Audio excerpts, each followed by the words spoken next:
The Adventures of Tom Sawyer by Mark Twain. Chapter 11. Conscience Racks Tom. Close upon the hour of noon the whole village was suddenly electrified with the ghastly news. No need of the as yet undreamed of telegraph. The tale flew from man to man, from group to group, from house to house, with little less than telegraphic speed. Of course the schoolmaster gave holiday for that afternoon. The town would have thought strangely of him if he had not. A gory knife had been found close to the murdered man, and it had been recognized by somebody as belonging to Muff Potter, so the story ran, and it was said that a belated citizen had come upon Potter washing himself in the branch about 1 or 2 o'clock in the morning, and that Potter had at once sneaked off. Suspicious circumstances, especially the washing, which was not a habit with Potter. It was also said that the town had been ransacked for this murderer (the public are not slow in the matter of sifting evidence and arriving at a verdict), but that he could not be found. Horsemen had departed down all the roads in every direction, and the sheriff was confident that he would be captured before night. All the town was drifting toward the graveyard. Tom's heartbreak vanished, and he joined the procession, not because he would not 1,000 times rather go anywhere else, but because an awful unaccountable fascination drew him on. Arrived at the dreadful place, he wormed his small body through the crowd and saw the dismal spectacle. It seemed to him an age since he was there before. Somebody pinched his arm. He turned, and his eyes met Huckleberry's. Then both looked elsewhere at once, and wondered if anybody had noticed anything in their mutual glance. But everybody was talking, and intent upon the grisly spectacle before them. "Poor fellow! Poor young fellow! This ought to be a lesson to grave robbers. Muff Potter'll hang for this if they catch him." This was the drift of remark, and the minister said, "It was a judgment. His hand is here." Now Tom shivered from head to heel, for his eye fell upon the stolid face of Injun Joe. At this moment the crowd began to sway and struggle, and voices shouted, "It's him! It's him! He's coming himself!" "Who? Who?" from 20 voices. "Muff Potter." "Hello, he's stopped! Look out, he's turning! Don't let him get away!" People in the branches of the trees over Tom's head said he wasn't trying to get away, he only looked doubtful and perplexed. "Infernal impudence," said a bystander. "Wanted to come and take a quiet look at his work, I reckon. Didn't expect any company." The crowd fell apart now, and the sheriff came through, ostentatiously leading Potter by the arm. The poor fellow's face was haggard, and his eyes showed the fear that was upon him. When he stood before the murdered man he shook as with a palsy, and he put his face in his hands and burst into tears. "I didn't do it, friends," he sobbed. "'Pon my word and honor, I never done it." "Who's accused you?" shouted a voice. This shot seemed to carry home. Potter lifted his face and looked around him with a pathetic hopelessness in his eyes. He saw Injun Joe, and exclaimed, "Oh, Injun Joe, you promised me you'd never—" "Is that your knife?" And it was thrust before him by the sheriff. Potter would have fallen if they had caught him, and eased him to the ground. Then he said, "Something's told me if I didn't come back and get—" He shuddered, and then waved his nerveless hand with a vanquished gesture, and said, "Tell 'em, Joe, tell 'em! It ain't any use any more." Then Huckleberry and Tom stood dumb and staring, and heard the stony-hearted liar reel off his serene statement, they expecting every moment that the clear sky would deliver God's lightnings upon his head, and wondering to see how long the stroke was delayed. And when he had finished, and still stood alive and whole, their wavering impulse to break their oath and save the poor betrayed prisoner's life faded and vanished away, for plainly this miscreant had sold himself to Satan, and it would be fatal to meddle with the property of such a power as that. "Why didn't you leave? What did you want to come here for?" somebody said. "I couldn't help it, I couldn't help it," Potter moaned. "I wanted to run away, but I couldn't seem to come anywhere but here." And he fell to sobbing again. Injun Joe repeated his statement just as calmly a few minutes afterwards on the inquest, under oath, and the boys, seeing that the lightnings were still withheld, were confirmed in their belief that Joe had sold himself to the devil. He was now become to them the most balefully interesting object they had ever looked upon, and they could not take their fascinated eyes from his face. They inwardly resolved to watch him, nights, when opportunity should offer, in the hope of getting a glimpse of his dread master. Injun Joe helped to raise the body of the murdered man and put it in a wagon for removal, and it was whispered through the shuddering crowd that the wound bled a little.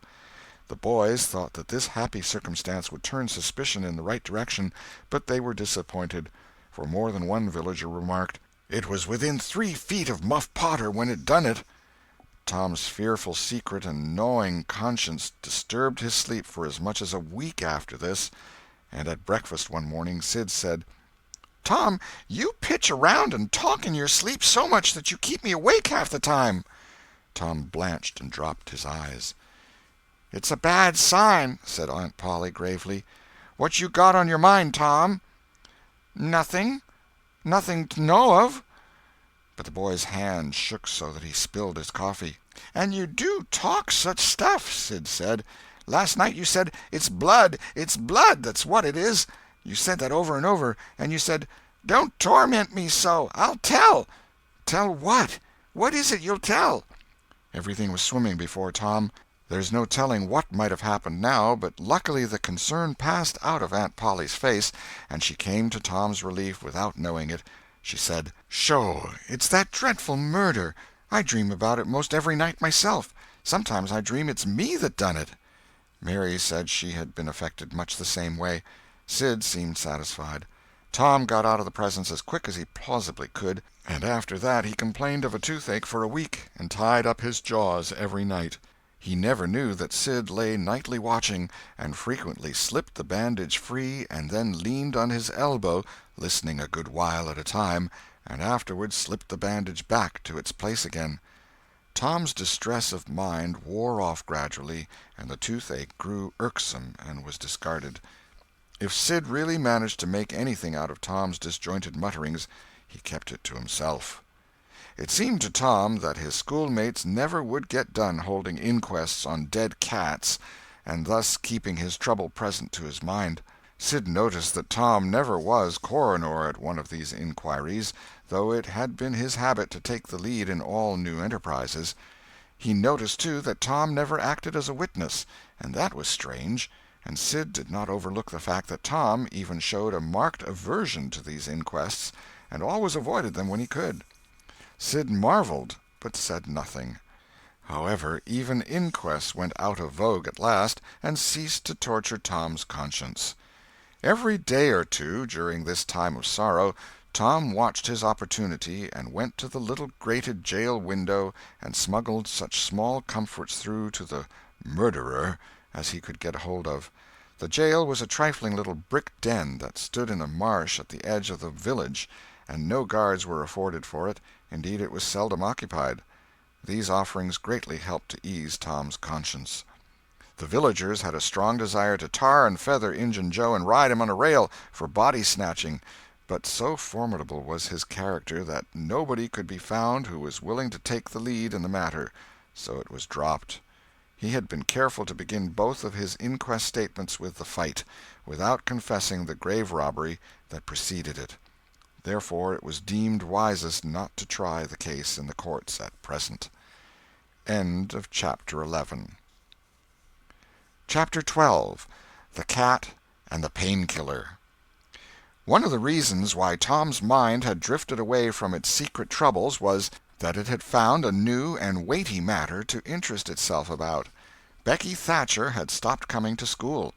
Tom had struggled with his pride a few days, and tried to whistle her down the wind, but failed. He began to find himself hanging around her father's house nights, and feeling very miserable. She was ill. What if she should die? There was distraction in the thought. He no longer took an interest in war, nor even in piracy. The charm of life was gone. There was nothing but dreariness left. He put his hoop away, and his bat. There was no joy in them any more. His aunt was concerned. She began to try all manner of remedies on him. She was one of those people who are infatuated with patent medicines and all new-fangled methods of producing health or mending it. She was an inveterate experimenter in these things. When something fresh in this line came out, she was in a fever, right away, to try it. Not on herself, for she was never ailing, but on anybody else that came handy. She was a subscriber for all the health periodicals and phenomenological frauds, and the solemn ignorance they were inflated with was breath to her nostrils. All the rot they contained about ventilation, and how to go to bed, and how to get up, and what to eat, and what to drink, and how much exercise to take, and what frame of mind to keep one's self in, and what sort of clothing to wear, was all gospel to her, and she never observed that her health journals of the current month customarily upset everything they had recommended the month before. She was as simple-hearted and honest as the day was long, and so she was an easy victim. She gathered together her quack periodicals and her quack medicines, and thus, armed with death, went about on her pale horse, metaphorically speaking, with the hell following after. But she never suspected that she was not an angel of healing and the balm of Gilead in disguise to the suffering neighbors. The water treatment was new, now, and Tom's low condition was a windfall to her. She had him out at daylight every morning, stood him up in the woodshed, and drowned him with a deluge of cold water. Then she scrubbed him down with a towel like a file, and so brought him to. Then she rolled him up in a wet sheet and put him away under blankets till she sweated his soul clean, and the yellow stains of it came through his pores, as Tom said. Yet, notwithstanding all this, the boy grew more and more melancholy and pale and dejected. She added hot baths, sitz baths, shower baths, and plunges. The boy remained as dismal as a hearse. She began to assist the water with a slim oatmeal diet and blister plasters. She calculated his capacity as she would a jug's, and filled him up every day with quack cure-alls. Tom had become indifferent to persecution by this time. This phase filled the old lady's heart with consternation. This indifference must be broken up at any cost. Now she heard of pain-killer for the first time. She ordered a lot at once. She tasted it and was filled with gratitude. It was simply fire in a liquid form. She dropped the water treatment and everything else, and pinned her faith to pain-killer. She gave Tom a teaspoonful and watched with the deepest anxiety for the result. Her troubles were instantly at rest, her soul at peace again, for the indifference was broken up. The boy could not have shown a wilder, heartier interest if she had built a fire under him. Tom felt that it was time to wake up. This sort of life might be romantic enough in his blighted condition, but it was getting to have too little sentiment and too much distracting variety about it. So he thought over various plans for relief, and finally hit upon that of professing to be fond of pain-killer. He asked for it so often that he became a nuisance, and his aunt ended by telling him to help himself and quit bothering her. If it had been Sid, she would have had no misgivings to alloy her delight, but since it was Tom, she watched the bottle clandestinely. She found that the medicine did really diminish, but it did not occur to her that the boy was mending the health of a crack in the sitting-room floor with it. One day Tom was in the act of dosing the crack when his aunt's yellow cat came along, purring, eyeing the teaspoon avariciously, and begging for a taste. Tom said, "Don't ask for it unless you want it, Peter." But Peter signified that he did want it. "You better make sure." Peter was sure. "Now you've asked for it, and I'll give it to you, because there ain't anything mean about me. But if you find you don't like it, you mustn't blame anybody but your own self." Peter was agreeable, so Tom pried his mouth open and poured down the pain-killer. Peter sprang a couple of yards in the air, and then delivered a war-whoop and set off round and round the room, banging against furniture, upsetting flower-pots, and making general havoc. Next he rose on his hind feet and pranced around in a frenzy of enjoyment, with his head over his shoulder and his voice proclaiming his unappeasable happiness. Then he went tearing around the house again, spreading chaos and destruction in his path. Aunt Polly entered in time to see him throw a few double somersets, deliver a final mighty hurrah, and sail through the open window, carrying the rest of the flower-pots with him. The old lady stood petrified with astonishment, peering over her glasses. Tom lay on the floor, expiring with laughter. "Tom, what on earth ails that cat?" "I don't know, Aunt," gasped the boy. "Why, I never seen anything like it. What did make him act so?" "'Deed I don't know, Aunt Polly. Cats always act so when they're having a good time." "They do they?" There was something in the tone that made Tom apprehensive. "Yes'm. That is, I believe they do." "You do?" "Yes'm." The old lady was bending down, Tom watching, with interest emphasized by anxiety. Too late he divined her drift. The handle of the tell-tale teaspoon was visible under the bed valance. Aunt Polly took it, held it up. Tom winced and dropped his eyes. Aunt Polly raised him by the usual handle, his ear, and cracked his head soundly with her thimble. "Now, sir, what did you want to treat that poor dumb beast so for?" "I done it out of pity for him, because he hadn't any aunt." "Hadn't any aunt, you numbskull! What has that got to do with it?" "Heaps. Because if he'd 'a' had one, she'd 'a' burnt him out herself. She'd 'a' roasted his bowels out of him 'thout any more feeling than if he was a human." Aunt Polly felt a sudden pang of remorse. This was putting the thing in a new light. What was cruelty to a cat might be cruelty to a boy, too. She began to soften. She felt sorry.